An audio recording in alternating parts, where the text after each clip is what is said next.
김지혜는 거울 앞에서 마지막으로 립스틱을 정돈하며 만족스러운 미소를 지었습니다.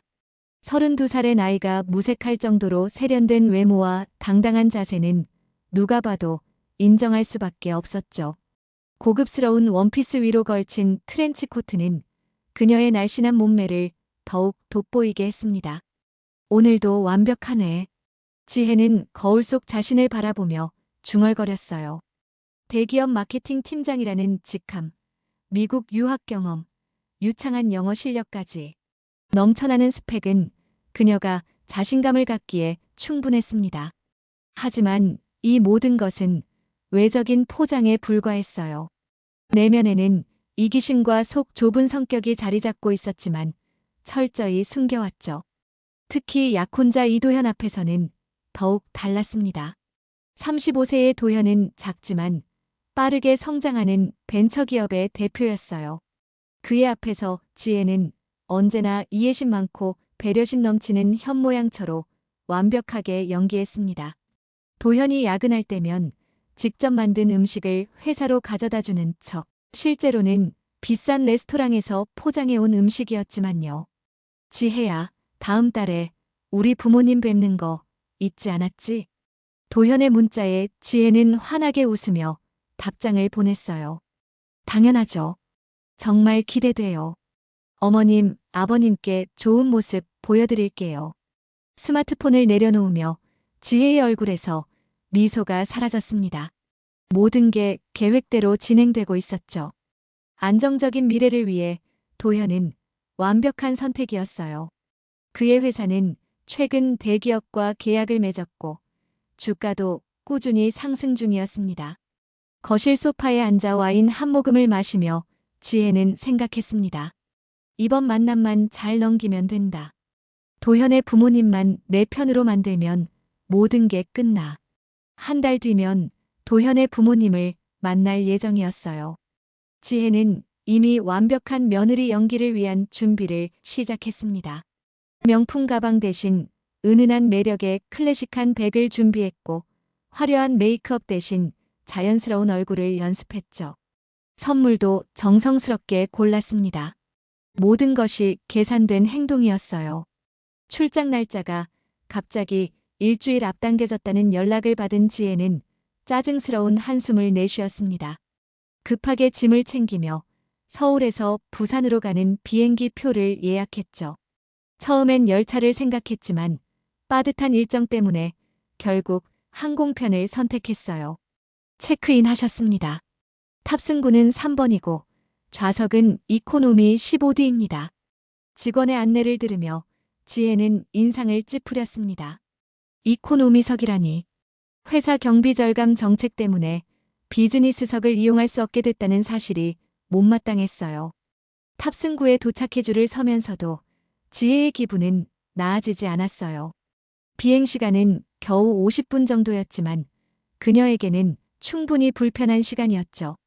비행기에 올라 좌석을 찾아가던 지혜는 자신의 자리 옆에 앉아있는 노인 여성을 발견했습니다. 지혜는 짐을 선반에 올리는 척하며 의도적으로 큰 한숨을 내쉬었어요. 그리고 천천히 자리에 앉으며 노인에게서 최대한 멀리 몸을 기울였습니다.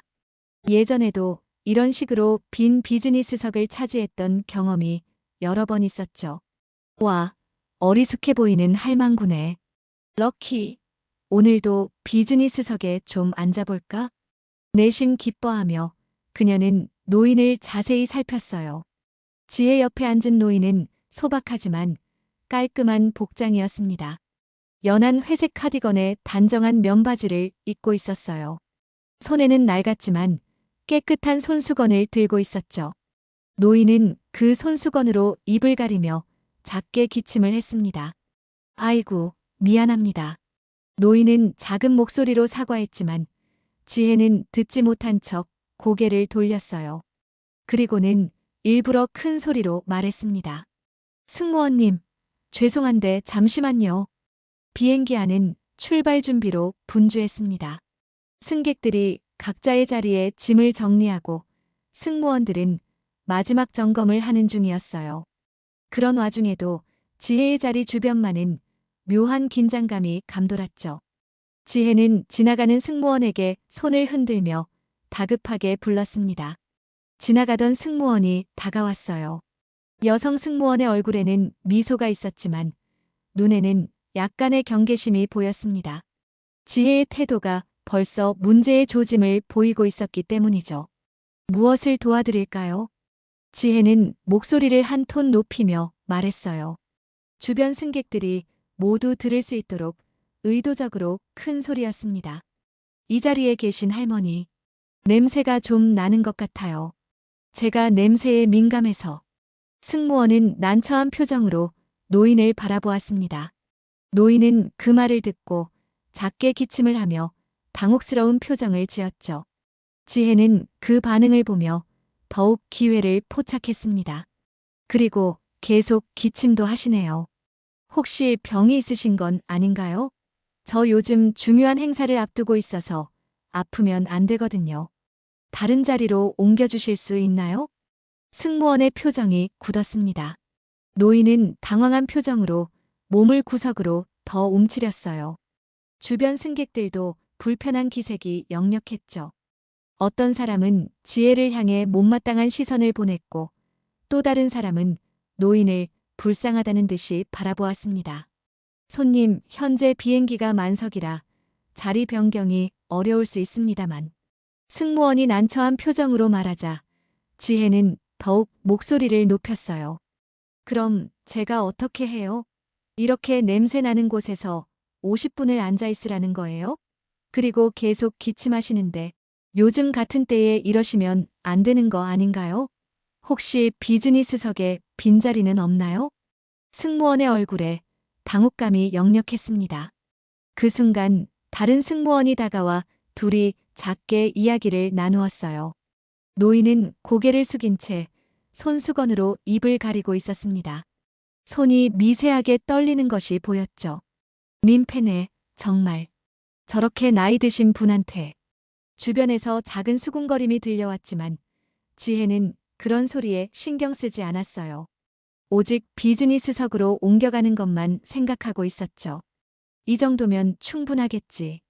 지혜는 속으로 생각하며 슬쩍 시계를 확인했습니다. 출발까지 5분. 계획대로라면 곧 비즈니스석으로 이동할 수 있을 거예요. 이런 수법은 이미 2번이나 성공했던 그녀의 익숙한 방법이었습니다. 마침내 승무원이 돌아와 지혜에게 말했습니다. 고객님, 죄송합니다만 현재 비즈니스석에 한 자리가 비어 있어 그쪽으로 안내해 드리겠습니다. 지혜의 얼굴에 승리의 미소가 번졌어요.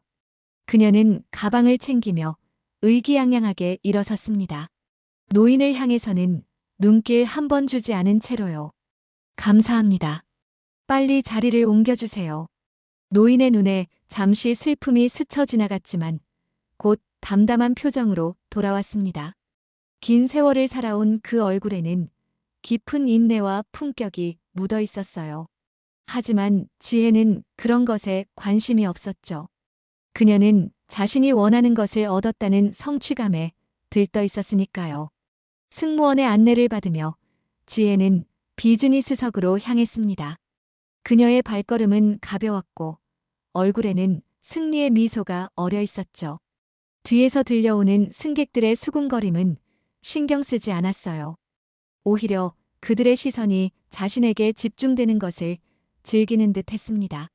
이쪽으로 앉으시면 됩니다.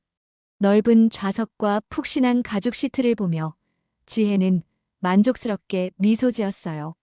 이코노미석과는 확연히 다른 공간이었죠. 그녀는 우아한 동작으로 좌석에 앉았습니다. 승무원이 물 한 잔을 가져다 주자 그녀는 고개를 살짝 끄덕이며 받았어요. 감사합니다. 훨씬 편하네요. 주변을 둘러보니 비즈니스석은 거의 비어 있었습니다. 출장이 많은 평일 오전임에도 사람들이 많지 않았죠. 지혜는 속으로 생각했어요. 역시 난 운이 좋아. 매번 이렇게 잘 풀리는 걸. 좌석 팔걸이에 있는 버튼을 눌러 의자를 뒤로 젖히며 지혜는 안심했습니다. 창밖으로 비행기가 이륙하는 모습을 바라보며 그녀는 중얼거렸어요. 좀 너무했나? 그래도 내가 편하면 됐지. 뭐. 비행기가 고도를 높이자 승무원이 음료 서비스를 시작했습니다. 지혜는 오렌지 주스를 요청했고 금방 제공받았죠. 그녀는 주스를 마시며 노트북을 꺼내 멋진 척 자료를 살펴보았어요. 실제로는 아무것도 보고 있지 않았지만 주변 사람들에게 바쁜 커리어 우먼처럼 보이고 싶었죠. 그때 문득 이코노미석에 앉았던 노인이 떠올랐습니다. 순간 약간의 죄책감이 들었지만 곧 합리화했어요. 그 정도 나이면 불편해도 참을 수 있겠지. 나는 중요한 미팅이 있으니까 컨디션 관리가 필요한 거고. 지혜는 스마트폰을 꺼내 인스타그램을 열었습니다. 비즈니스석 좌석과 창밖 하늘의 구름을 배경으로 셀카를 찍었어요. 필터를 적용한 뒤 출장 가는 길 행운이 따르는 하루라는 글과 함께 게시했죠. 좋아요 숫자가 올라가는 것을 보며 그녀는 만족스럽게 웃었습니다. 이코노미석에서의 소라는 이미 잊었어요. 그저 자신이 원하는 것을 얻었다는 성취감만 남아 있었죠. 타인의 감정이나 상황은 그녀의 관심사가 아니었으니까요. 중요한 건 오직 자신의 편안함과 이미지였습니다. 비행기가 부산에 가까워지자 승무원이 다가와 착륙 준비를 안내했어요. 지혜는 의자를 원래 위치로 되돌리며 거울로 자신의 모습을 점검했습니다. 머리카락 한 올 흐트러짐 없이 완벽했죠. 표정도 자신감 넘치는 모습으로 정리했어요. 오늘도 완벽해. 그녀는 자신에게 속삭이며 미소 지었습니다. 하지만 그 미소 뒤에 숨겨진 내면은 얼마나 텅 비어 있는지 그 누구도 심지어 그녀 자신조차도 깨닫지 못했어요. 착륙이 가까워지며 지혜는 오늘 미팅에서 어떤 모습을 보여줄지 생각했습니다. 마음속으로 또 다른 가면을 준비하고 있었죠. 그 순간만큼은 비행기에서 있었던 일이 그녀의 기억 속에서 완전히 사라져 있었습니다. 시간은 빠르게 흘러 어느덧 한 달이 지났습니다. 지혜는 거울 앞에 서서 마지막으로 자신의 모습을 점검했어요. 오늘은 도현의 부모님을 처음 만나는 중요한 날이었죠. 지혜는 단정하면서도 고급스러운 원피스를 골랐습니다. 화려하지 않으면서도 품이 있는 스타일이었어요. 긴장 좀 되네.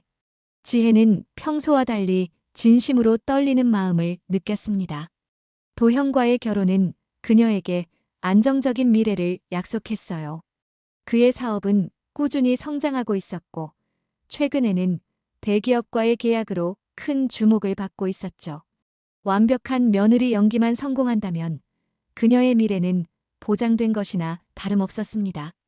도현이 보내준 주소는 강남의 유명한 고급 레스토랑이었어요. 그녀는 택시에서 내리며 깊게 숨을 들이마셨습니다. 오늘만큼은 어떤 실수도 용납할 수 없었죠.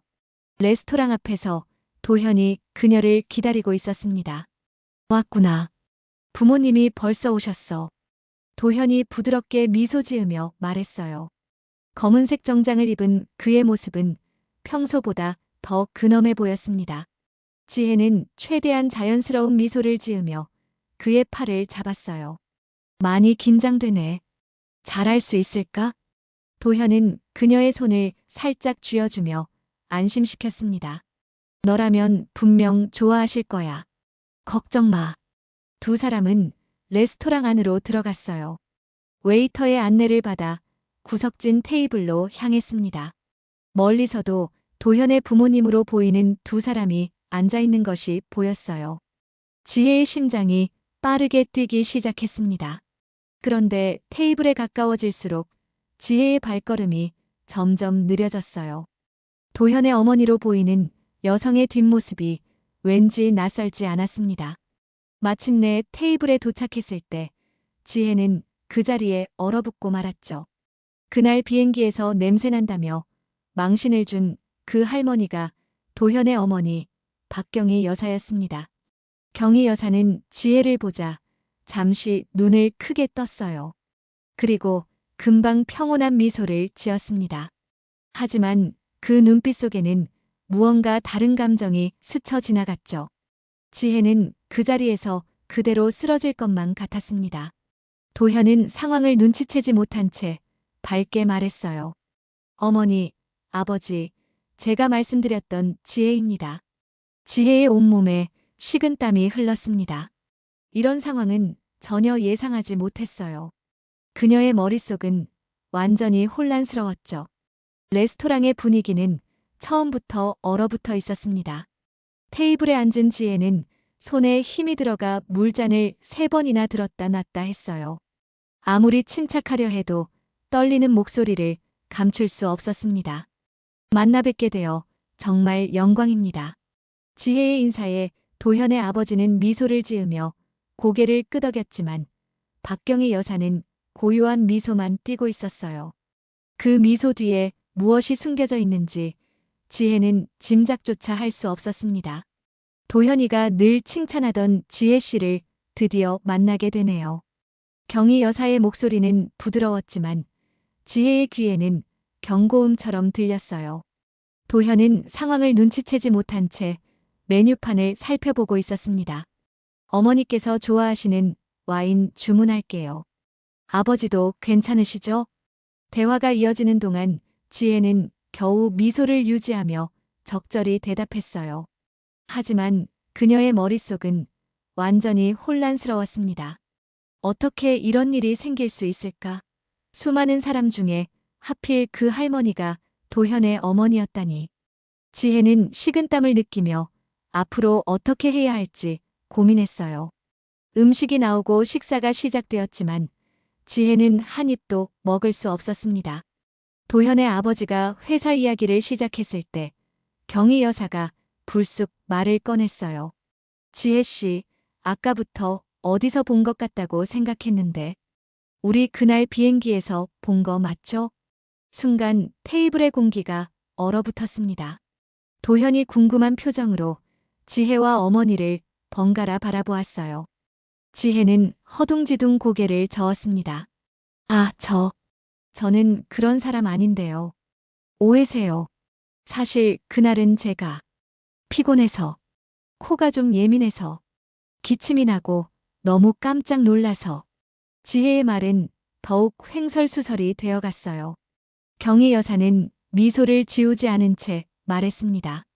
피곤해서 기침하는 노인을 병균 취급하고 냄새난다며 자리를 바꾸는 사람이 누구였는지는 내 기억엔 또렷한데 말이죠. 도현의 표정이 굳어졌습니다. 그는 어머니와 지혜를 번갈아 바라보았어요. 무슨 이야기인지. 지혜는 순간 더 큰 변명을 쏟아내기 시작했습니다. 모든 것이 무너지는 느낌이었어요. 그녀의 머릿속에는 오직 하나의 생각만 맴돌았습니다. 들키면 안 돼. 절대 들키면 안 돼. 저는 그냥 그날만 그랬던 거예요. 평소엔 진짜 안 그래요. 일부러 그런 건 아니었어요. 사실 예전에도 2번 정도는 그런 식으로 비즈니스석으로 옮긴 적 있긴 한데 그건 너무 시끄러웠거나 진짜 특이한 사람 옆이었거든요. 진짜 예민해서 그런 거예요. 오해 마세요. 제가 그 정도 인성은 아니에요. 말을 하다 지혜는 문득 자신이 무슨 말을 하고 있는지 깨달았어요. 그리고 그 순간 식탁 반대편에서 이도현이 벌떡 일어섰습니다. 비즈니스석을 그렇게 옮겨 앉는 게 습관이었단 말이야. 도현의 목소리는 차갑고 단단했어요. 지금까지 그가 이런 목소리로 말하는 것을 들어본 적이 없었습니다. 지혜는 입을 다물지 못한 채 고개를 떨궜어요. 그게 더 이상의 변명이 나오지 않았습니다. 경희 여사는 조용히 물을 마시고 말했어요. 아가씨, 땀이 난다는 이유로 사람을 병균 보듯 한 그날 나보다 훨씬 더 지저분했던 건 당신 마음이었어요. 지혜는 결국 말문이 막혔습니다. 도현은 자리에서 일어났어요. 어머니, 먼저 가시죠. 오늘 식사는 여기까지만 하겠습니다.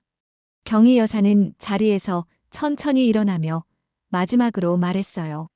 결국 사람은 입에서 나는 말보다 마음에서 나는 향이 오래갑니다. 지혜는 그 자리에 얼어붙은 채 그들이 떠나는 모습을 지켜볼 수밖에 없었습니다.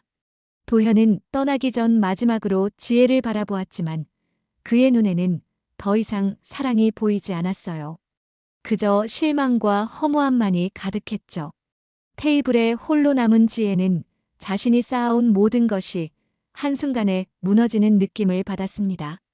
완벽하게 지켜온 가면이 산산조각 나버린 거예요.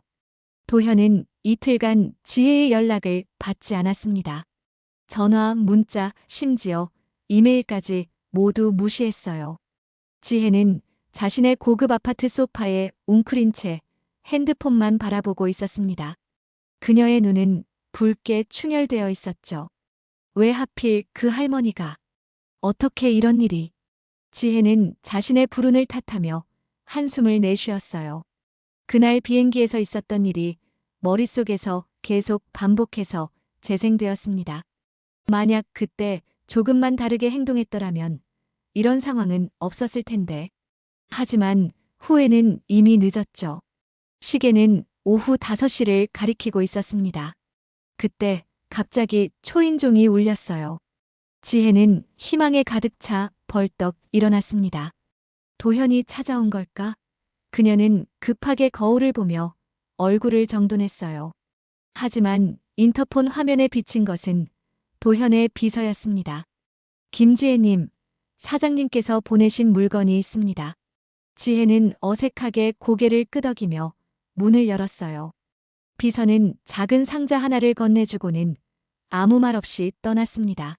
상자 안에는 지혜가 도현의 사무실에 두었던 몇 가지 소지품들과 짧은 쪽지가 있었죠.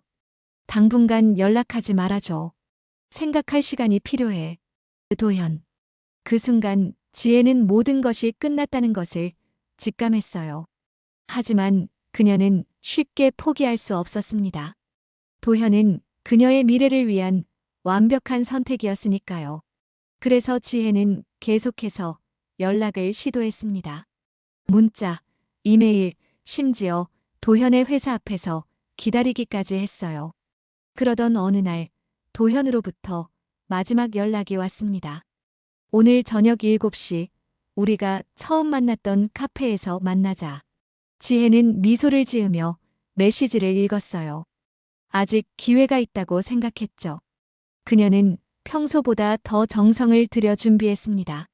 도현이 좋아하는 스타일의 원피스를 입고 그가 칭찬했던 향수를 뿌렸어요. 모든 것이 완벽해야 했습니다. 카페에 도착한 지혜는 구석진 자리에 앉아 있는 도현을 발견했어요. 그의 표정은 무거웠습니다. 지혜는 최대한 자연스러운 미소를 지으며 다가갔죠. 오랜만이네. 도현은 고개를 들어 그녀를 바라보았지만 그의 눈에는 이전과 다른 냉정함이 있었어요. 앉아. 간단한 인사 후 도현은 바로 본론으로 들어갔습니다. 지혜야, 난 내가 어떤 사람인지 알고 싶어서 조금 알아봤어. 그리고 내 직원들에게도 물어봤지. 지혜의 심장이 빠르게 뛰기 시작했어요. 도현이 무슨 말을 하려는지 짐작할 수 있었죠. 직원들이 말하더라. 내가 내 약혼녀라는 이유로 그들에게 어떻게 행동했는지. 높은 자리에 있는 사람들 앞에서는 항상 완벽한 모습이었지만 그 외의 사람들에게는 전혀 달랐다고. 지혜는 말을 하려 했지만 목소리가 나오지 않았어요.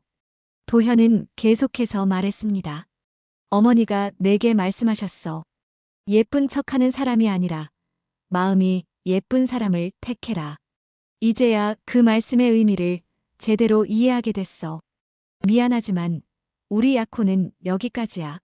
서로에게 맞지 않는 사람이었던 것 같아. 지혜는 믿을 수 없다는 듯 도현을 바라보았어요. 모든 것이 무너져 내리는 느낌이었습니다. 그녀의 계획, 그녀의 미래, 모든 것이요. 도현은 마지막으로 말했습니다. 진짜 모습을 보여주지 않은 건 내가 아니라 나였어. 사실 난 늘 불편했어. 하지만 이제 그런 가면은 벗기로 했어. 안녕, 지혜야. 도현이 카페를 떠난 후 지혜는 오랫동안 그 자리에 앉아 있었어요. 그녀의 머릿속에는 오직 한 가지 생각만 맴돌았습니다. 내가 정말 그런 사람이었을까? 그러나 그녀의 마음 깊은 곳에서는 이미 답을 알고 있었죠. 봄이 막 시작되려는 3월의 어느 날, 박경희 여사는 자신의 작은 텃밭에서 상추를 수확하고 있었습니다. 그녀의 손길은 나이에 비해 여전히 정확하고 부드러웠어요. 경희 여사는 자신이 직접 기른 채소들을 바구니에 담으며 만족스러운 미소를 지었습니다. 오늘 상추가 참 좋네. 경희 여사는 중얼거리며 집 안으로 들어갔어요. 부엌에서 상추를 씻으며 그녀는 문득 3달 전 그날을 떠올렸습니다. 비행기에서 만난 그 젊은 여성이 아들의 약혼녀였다는 놀라운 우연. 하지만 경희 여사는 그것을 우연이 아닌 필연으로 받아들였어요. 사람의 진짜 모습은 결국 드러나는 법이지. 전화벨이 울렸습니다. 경희 여사는 손을 닫고 전화를 받았어요. 도현의 목소리였죠. 어머니, 오늘 저녁에 뵐게요. 소개해드릴 사람이 있어요. 경희 여사는 미소를 지으며 대답했습니다. 그래, 기다릴게. 통화를 마친 후 경희 여사는 부엌으로 돌아와 상추를 정리했어요. 도현이 최근 만난 새로운 여성에 대해 들은 적이 있었습니다. 아들의 회사에서 일하는 평범한 디자이너라고 했죠. 화려하지는 않지만 성실하고 따뜻한 마음을 가진 사람이라고 했어요. 한편 도심의 한 사무실 건물에서 지혜는 책상 위에 놓인 서류를 바라보고 있었습니다. 직원 평가표였어요. 그녀의 상사가 작성한 평가는 냉정했습니다. 팀워크 부족, 동료들과의 관계 개선 필요, 과도한 자기중심적 태도로 프로젝트 진행에 차질 발생. 지혜는 서류를 내려놓으며 깊은 한숨을 내쉬었어요. 도형과의 약혼이 파기된 후 그녀의 삶은 급격히 변화했습니다. 직장에서의 평판도 나빠졌고 소위 잘 나가는 친구들도 하나 둘 연락이 끊겼죠. 그녀가 쌓아온 모든 관계가 얼마나 허술하고 가식적이었는지 깨달았습니다. 김 팀장님, 회의 시작해요. 동료의 목소리에 지혜는 고개를 들었어요. 그녀는 천천히 일어나 회의실로 향했습니다. 예전 같았으면 거만한 표정으로 늦게 들어가 모두의 주목을 받았겠지만 이제는 달랐어요.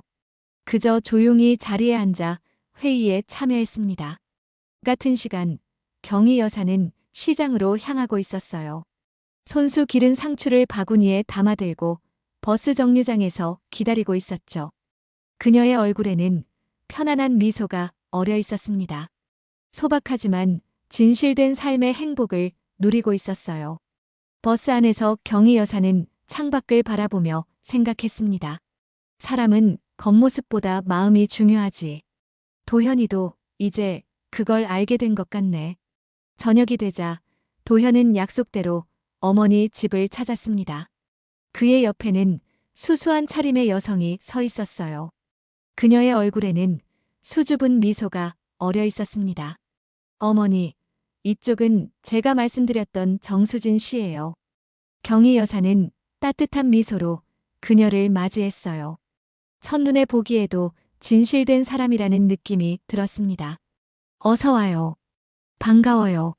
수지는 공손하게 인사했어요.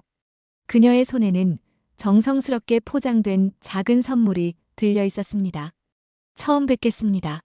제가 직접 만든 케이크인데 맛있게 드셨으면 좋겠어요. 경희 여사는 그 선물을 받으며 흐뭇하게 웃었어요. 도현의 얼굴에도 행복한 미소가 어려 있었습니다. 그는 이제 가면 속에 숨지 않은 진짜 사랑을 찾은 것 같았죠.